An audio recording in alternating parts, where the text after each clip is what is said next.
At the end of a court in Wadgate, of rather larger dimensions than usual in that town, was a high and many-windowed house of several stories in height, which had been added to it at intervals.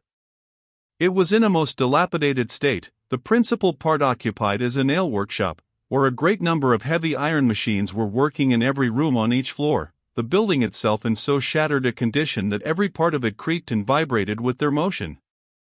The flooring was so broken that in many places one could look down through the gaping and rotten planks, while the upper floors from time to time had been shored up with props. This was the palace of the Bishop of Wadgate, and here with his arms bare and black, he worked at those locks, which defied any skeleton key that was not made by himself. He was a short, thick-set man, powerfully made, with brawny arms disproportionately short even for his height, and with a countenance, as far as one could judge of a face so disfigured by his grimy toil, rather brutal than savage. His choice apprentices, full of admiration and terror, worked about him, lank and haggard youths, who never for an instant dared to raise their dingy faces and lackluster eyes from their ceaseless labor.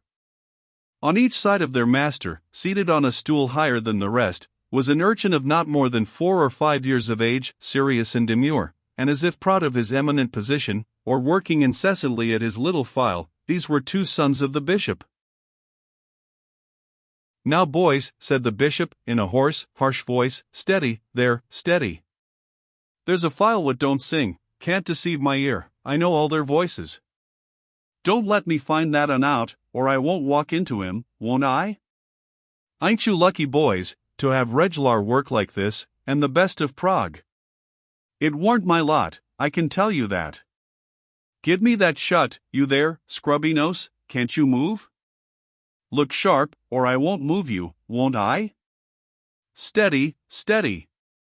All right. That's music. Where will you hear music like 20 files all working at once? You ought to be happy, boys, oughtn't you? Won't there be a treat of fish after this, that's all. Hullo, there, you red-haired varmint, what are you looking after? 3 boys looking about them, what's all this? Won't I be among you?" And he sprang forward and seized the luckless ears of the first apprentice he could get hold of, and wrung them till the blood spouted forth. "Please, Bishop," sang out the boy, "it warn't my fault. Here's a man what wants you." "Who wants me?" said the bishop, looking round, and he caught the figure of Morley who had just entered the shop. "Well, what's your will? Locks or nails?"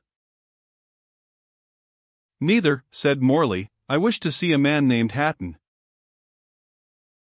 "Well, you see a man named Hatton," said the bishop, "and now what do you want of him?" "I should like to say a word to you alone," said Morley. "Hem! I should like to know who is to finish this lock, and to look after my boys. If it's an order, let us have it at once." "It is not an order," said Morley. "Then I don't want to hear nothing about it," said the bishop. "It's about family matters," said Morley. "Ah," said Hatton, eagerly, "what, do you come from him?" "It may be," said Morley.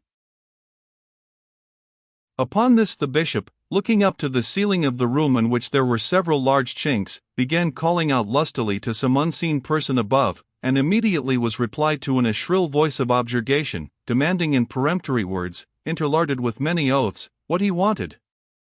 His reply called down his unseen correspondent, who soon entered his workshop.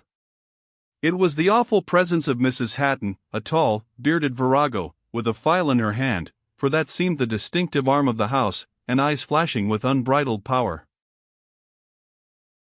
"Look after the boys," said Hatton, "for I have business." "Won't I?" said Mrs. Hatton, and a thrill of terror pervaded the assembly. All the files moved in regular melody, no one dared to raise his face, even her 2 young children looked still more serious and demure. Not that any being present flattered himself for an instant that the most sedulous attention on his part could prevent an outbreak. All that each aspired to, and wildly hoped, was that he might not be the victim singled out to have his head cut open, or his eye knocked out, or his ears half pulled off by the being who was the terror not only of the workshop, but of Wadgate itself, their bishop's gentle wife. In the meantime, that worthy, taking Morley into a room where there were no machines at work except those made of iron, said, "Well, what have you brought me?" "In the first place," said Morley, "I would speak to you of your brother." "I concluded that," said Hatton, "when you spoke of family matters bringing you here, he is the only relation I have in this world, and therefore it must be of him." "It is of him," said Morley.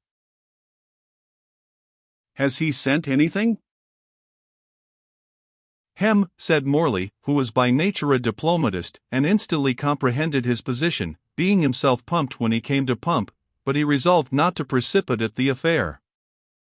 "How late is it since you heard from him?" he asked. "Why, I suppose you know," said Hatton, "I heard as usual." "From his usual place?" inquired Morley. "I wish you would tell me where that is," said Hatton, eagerly. "Why, he writes to you." "Blank letters, never had a line except once, and that is more than 12 years ago. He sends me a £20 note every Christmas, and that is all I know about him." "Then he is rich, and well-to-do in the world?" said Morley. "Why, don't you know," said Hatton, "I thought you came from him." "I came about him. I wished to know whether he were alive, and that you have been able to inform me, and where he was, and that you have not been able to inform me." "Why, you're a regular muff," said the bishop.